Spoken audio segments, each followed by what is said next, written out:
Hello, my name is Miss Kayla, and welcome to Story Starters with the Dubuque County Library.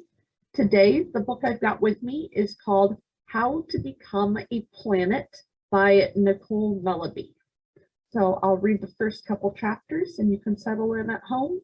And if you want to grab some painting supplies or writing or drawing supplies, something like that, you can doodle or get creative while I read, or if you want to just sit and listen, that's fine as well.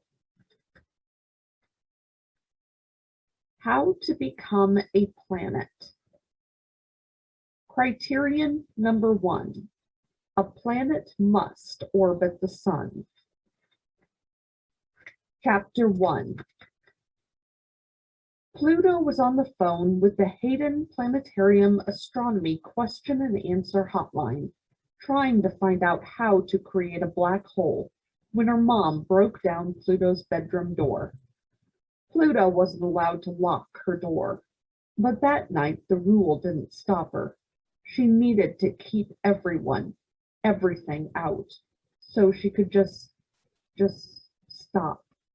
Just turn off the lights and shut her eyes and stop, which was something she had been thinking more and more about lately. Hence the black hole. But she couldn't do that, couldn't stop or think or anything with the way her mom was pounding on the door, shouting over and over, "Open the door, Pluto! Let me in! Just open the door!" The voice on the other end of the phone was jovial and kind as they explained how black holes were created. But that wasn't right. Wasn't what Pluto wanted. She knew how black holes were created in space. She knew that it took a dying star, an explosion, and a gravitational game of tug of war. That didn't help her here, now. Pluto felt heavy sadness, a weight that pushed down on her chest, and she could hear her mom sobbing as silent tears fell down Pluto's cheeks. That weight, and Pluto's reaction to it, was too much, too dramatic. It was too dark in her bedroom when it was sunny and spring through her window. She was too shut down for someone who confided everything to her mother. Her mom's voice outside the door. "Pluto, please open the door." The muffled voice on the other end of the phone. "Can we help you with anything else today?" Pluto's head rested against her cold wall, light gray and plastered with little glow-in-the-dark stars she had tacked on with her mom when she was 4.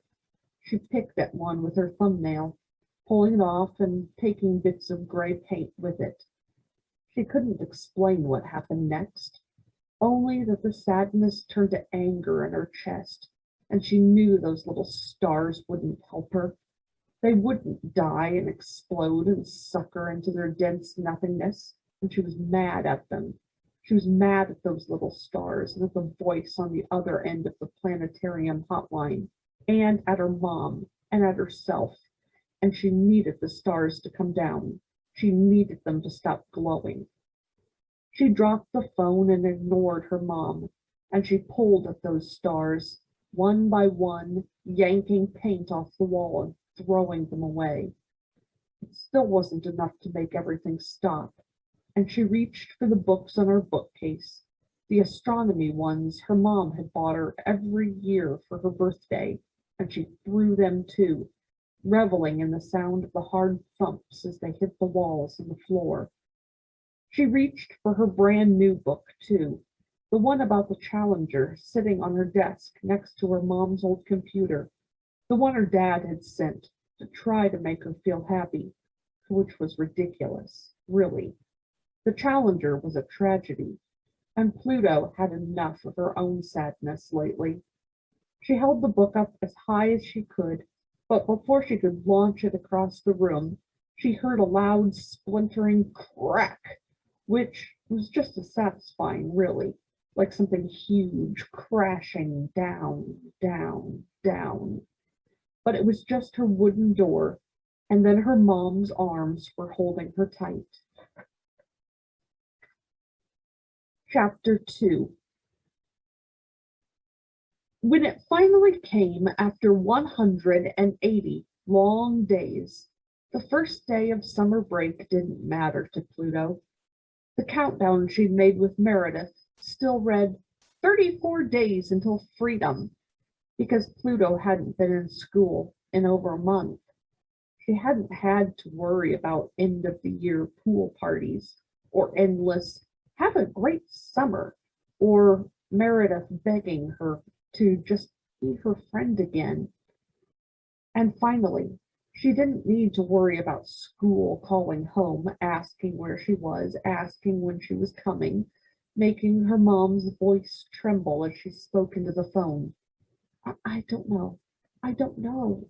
I don't know what to do either.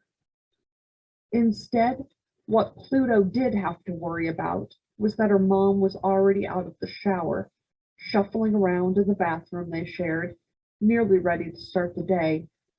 The hall light was on, bleeding into Pluto's bedroom, making the thick purple curtains that blocked out the morning sun null and void. If she had a bedroom door, she would close it to block out the light and the sound of her mom as she hummed while she got dressed. But Pluto did not have a bedroom door, and hadn't had a bedroom door for a little over a month now. Her mom stuck her head in the doorway. "Hey, shooting star," she said, words mumbled as she spoke around the toothbrush in her mouth. "You're with me today, kid, so start making some moves." Pluto and her mom both knew she would not be making some moves. Pluto resented the fact that her mom even suggested it, that her mom went about her morning as if nothing had changed inside Pluto, as if an endless month in bed could suddenly come to a stop without trouble. When she didn't move, "Plu, I'm serious," as if that made a difference. Pluto was serious too. She needed to stay in bed, under her thick purple blanket covered in white little stars. Her mom had picked out the bed set the moment Pluto outgrew the small wooden crib with her solar system mobile. The blanket was warm and it was soft, and it was not something she was willing that morning or any other to give up. The bed shifted as her mom climbed in, smelling like the Taylor Swift perfume Pluto had bought her for Christmas last year. Her mom's arms wrapped around Pluto's middle, holding her close against the scratchy fabric of one of the low-cut tops her mom always wore that Pluto hated. Her mom's breath tickled her ear.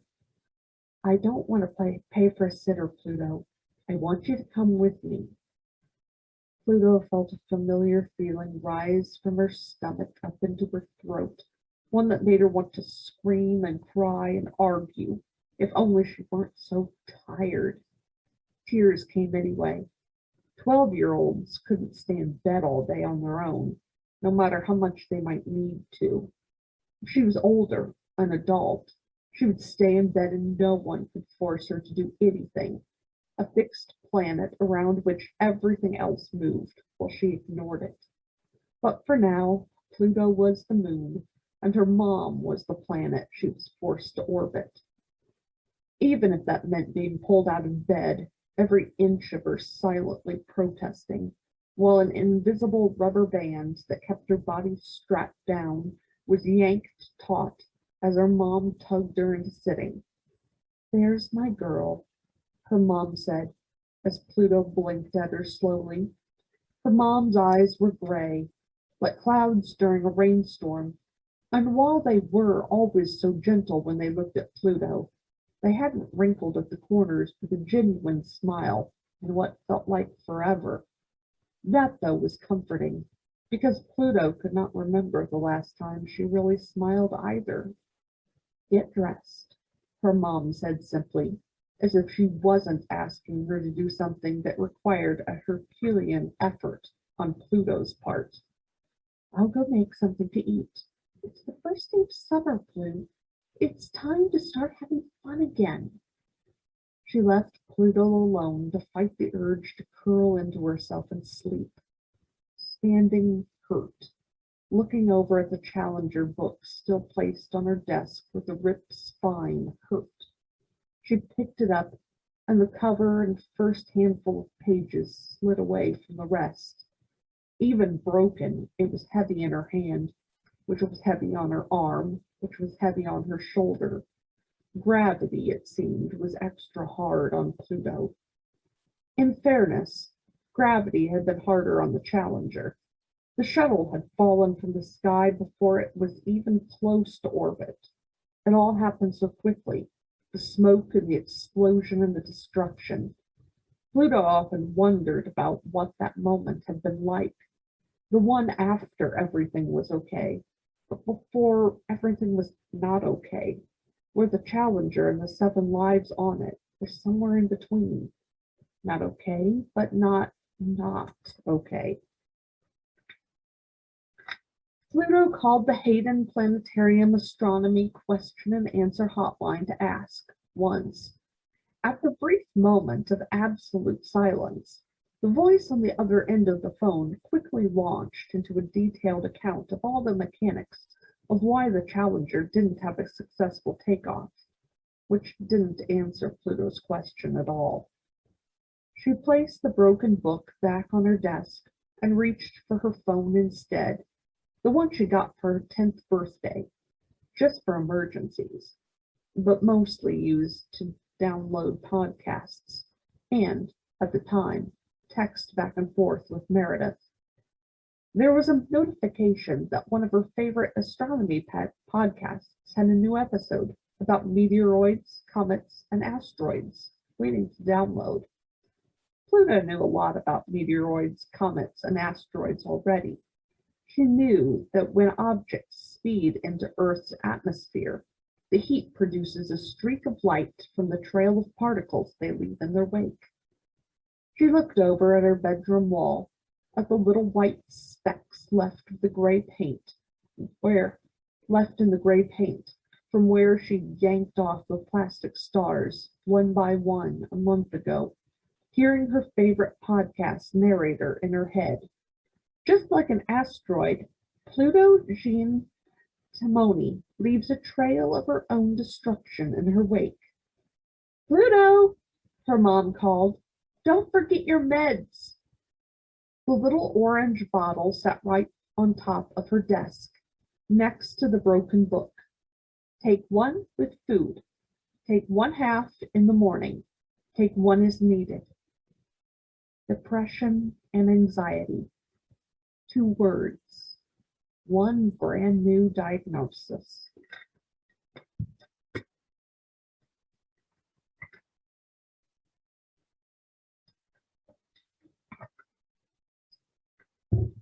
Chapter 3.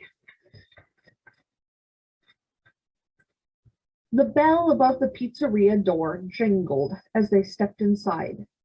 Kira, we're here, her mom shouted. They'd hired Kira, a college student, for the summer, and she was tasked with opening up. Kira was either the tall, pretty one with the long black braids, or the shorter, pretty one with the sea-green eyes. When she was younger, Pluto used to love the older girls. She would follow them around and cling to their server aprons and let them lift her into their arms as she twirled their ocean-salted hair with her fingers. But at the end of the summer, they would always leave, and they would rarely come back. She didn't know why it hurt as much as it did, but she decided it hurt less when she didn't bother learning their names. We're back here, Kira called from the kitchen, which meant Donna was there already too. Donna was also Pluto's fault, and of all the changes in the past month, Donna was the one that Pluto fought hardest against. Pluto's mom wouldn't hear any of it. I need help if I'm going to be able to figure out what's best for you and still run the restaurant, her mom had said. So Donna stays, because I need her. Donna wasn't a Timony. She was the first person who wasn't a Timony to ever run Timony's Pizzeria. Pluto didn't like how she changed the way their menus looked. The old ones were a little too difficult to read. She didn't like how they hovered by the cash register, how she didn't like how she hovered by the cash register when the new college girls were using it. They make so many careless mistakes. We should consider confiscating their cell phones. And she didn't like how Donna made Pluto sit at the counter instead of a booth when Pluto was there for lunch. Leave the booths free for the customers, Pluto. And she didn't like how her mom seemed to just give in to any and all of Donna's changes. Her mom didn't seem to mind, though. If anything, she seemed eager to share the responsibility. When Pluto's mom was a little girl, she'd wanted to be an astronaut. She'd wanted to touch the stars and look into that vast unknown and uncover it. She'd wanted to step on the moon and leave behind her footprint.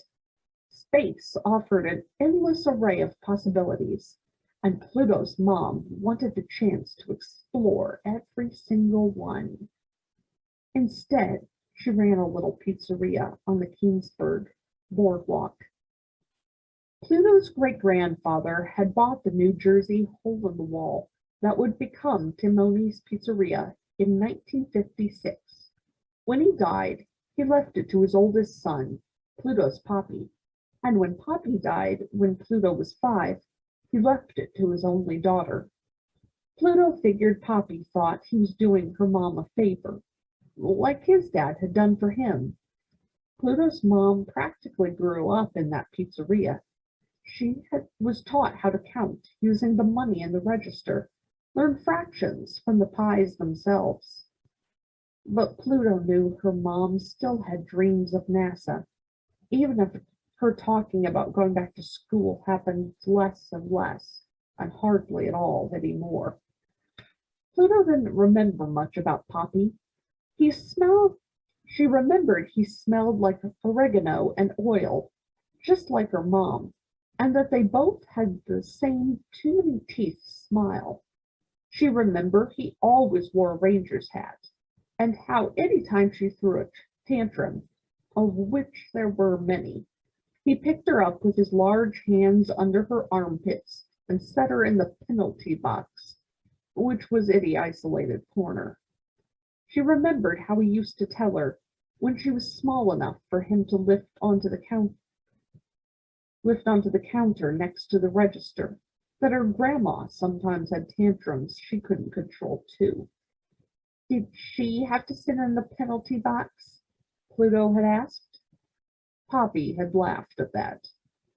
But both he and her grandma were gone, and the penalty boxes were traded for antidepressants. Kira came out from the back kitchen. She was, as it turned out, the college girl with the braids, with Donna trailing her. "Hey, guys," Donna said, smiling bright in a way that reminded Pluto of a mom smile, even though Donna didn't have any kids. "Hey, Dee, sorry we're late," Pluto's mom said. "I'm glad you're here. I didn't think you were coming in today."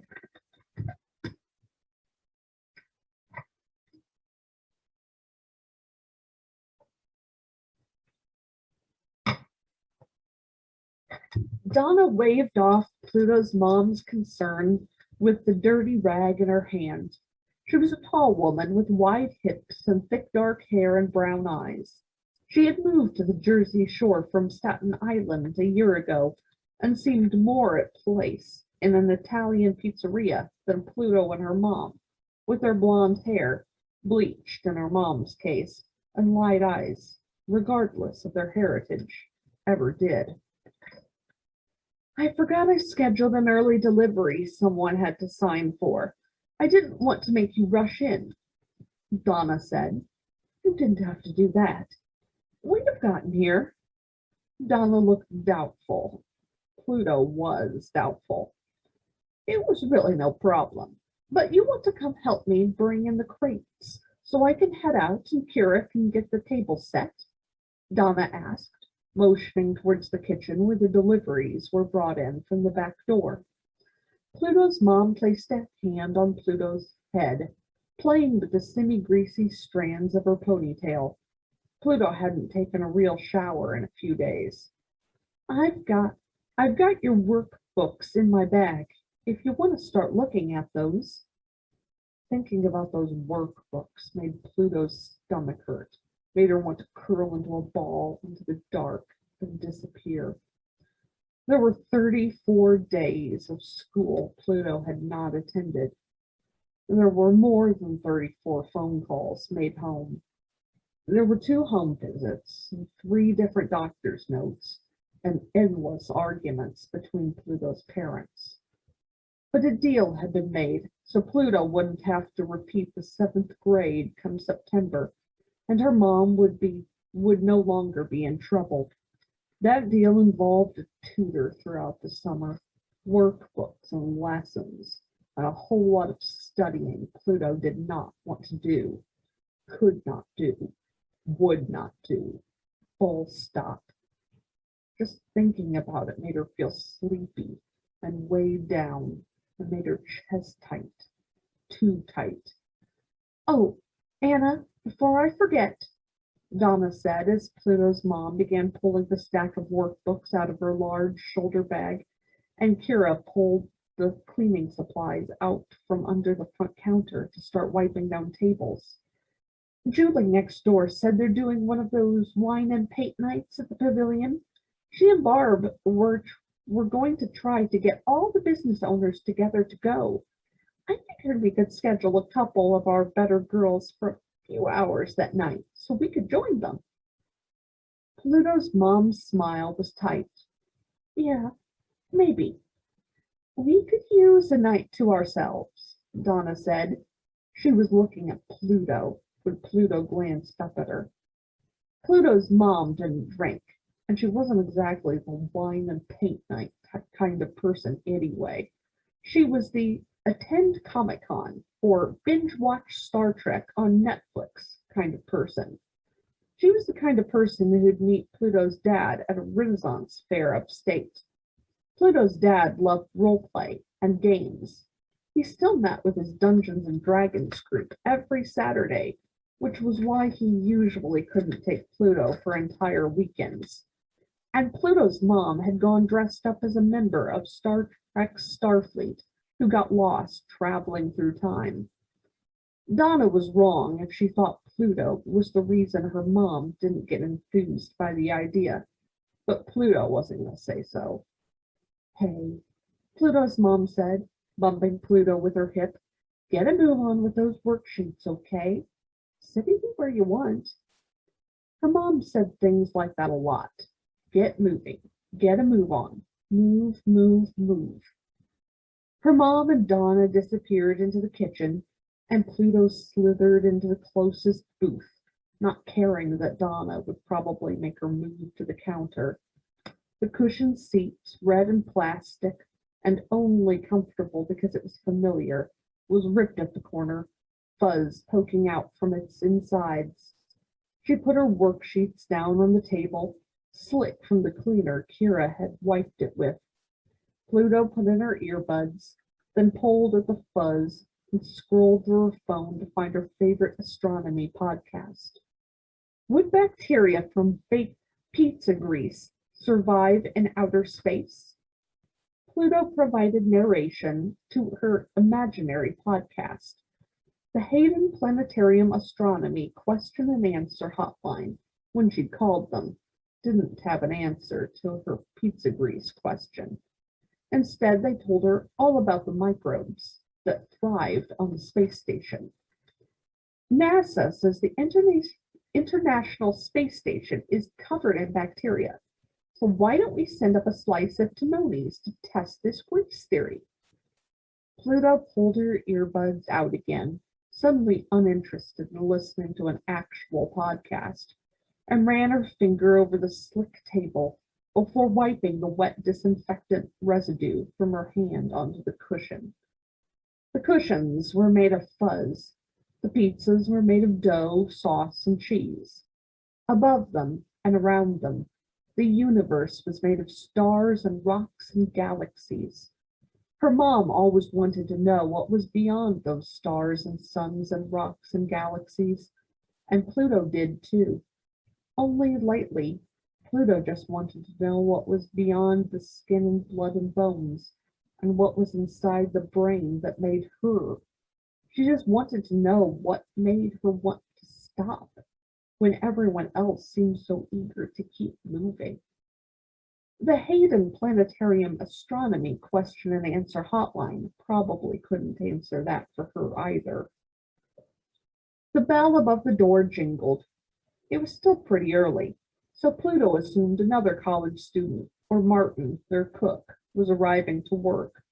When she looked up, though, there was an actual customer standing there, one who looked about her age, dark frizzy hair, wild from the ocean air, surrounding her like a cloud. She wore a white t-shirt and long bathing suit shorts that were a neon green.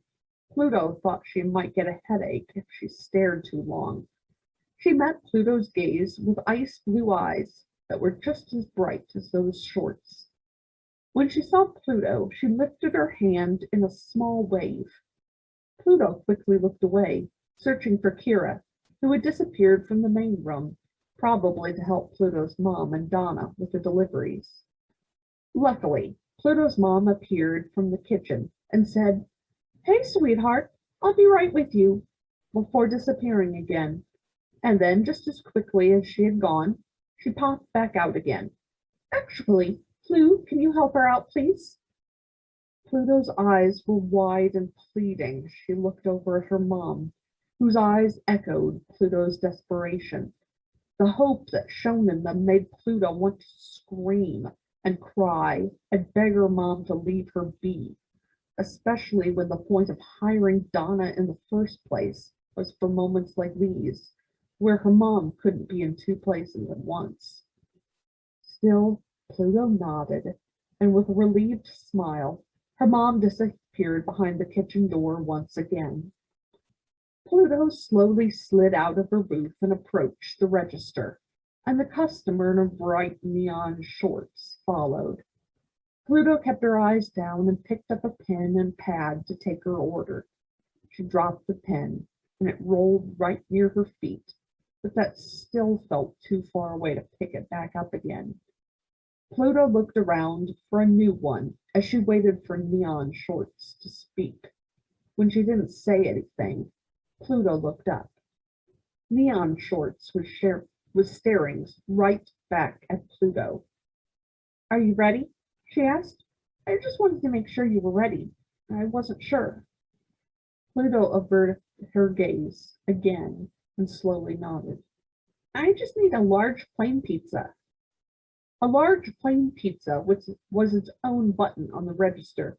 It was their most popular and easiest order. Still, Pluto stared at the notepad, at the pen in her hand that should have been writing down the simple order.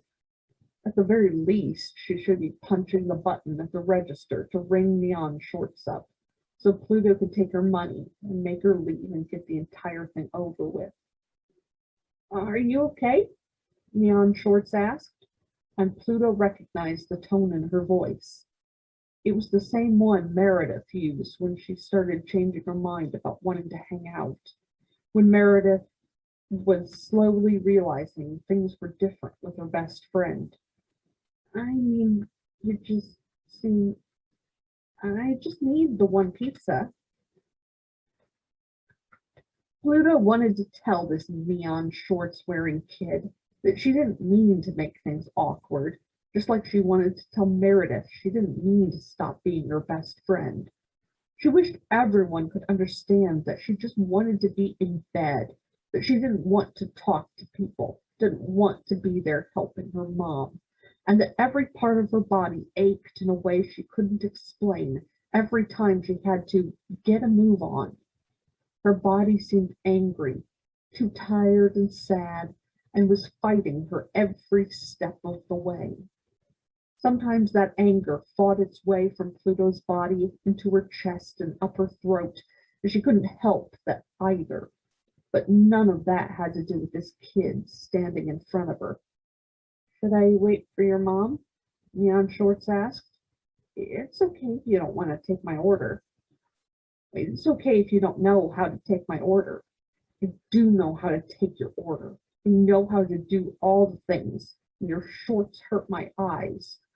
Pluto wanted to tell her that, but sometimes it was just too hard and too tiring to get her brain and her mouth to work together. It was no surprise when Neon Shorts lost her patience. Pluto didn't know if she was relieved or disappointed when she said, "Never mind, don't worry about the pizza." Before Pluto could find the drive to say, "Don't go. I'm sorry, our pizza is the best, but the doctor diagnosed me as broken." Neon Shorts was back out the door, the bell above it jingling her goodbye. The pizzeria seemed a little darker with her gone. That night, as Pluto's bed was pulling her into it as if it was the central point of Earth's gravity, her dad called. Her mom answered from the living room, but Pluto did not have a bedroom door, so she could hear everything. Pluto braced herself, hoping their conversation would carry on long enough that her dad wouldn't ask to speak to Pluto too. He lived in the city with his girlfriend and his closet full of business suits and weekends full of D&D. He sent her birthday cards with the writing done by Hallmark, signed simply, "Love, Dad." He took her out to dinner once a month and ordered so much food they chewed more than they spoke. And that was before she'd been labeled with depression. Pluto rolled over, facing the light gray wall with the chips from where she'd removed the plastic stars. It was hard to know what to say to her dad on a good day. On days like this, it felt much too hard to try. She heard her mom sigh and move away from the doorway, as if that did anything to hide the conversation. She's still just not herself. "I am," thought Pluto. "I'm right here. No, I know, it's not that. I just could really use your help paying for it," her mom said, her voice hitting a desperate twinge that made Pluto's chest feel tighter. "The tutor is supposed to be great. She's supposed to know how to handle kids like Pluto. And she's right here in Keensburg. I really think Pluto should still stay right here." Her mom and dad had been having that fight more often. The one where he said, "She's better off here where I can get her help." And her mom said, "Please don't take her away from me." Pluto would not listen to her mom begging her dad to stop asking to take Pluto away. But before she could drown out the sound of the podcast, the desperate note in her mom's voice disappeared, and she sounded weary and small and tired as she said, "Do you really think it would be better for her there? It wouldn't be too big of an adjustment." Pluto couldn't breathe as her mom continued saying, "I just want my girl back. She's just not my girl anymore." Pluto pressed play, turned the volume all the way up, but it wasn't enough. She wished she had a door to slam shut, even if she couldn't have gotten herself to move from the bed to do so. I will stop there. That was the first 3 chapters of the book. And again, the book that I read from today was How to Become a Planet by Nicole Melleby. We've got this book at the library, so if you'd like to find out what happens next, you can check it out. Thanks for joining me today. Bye.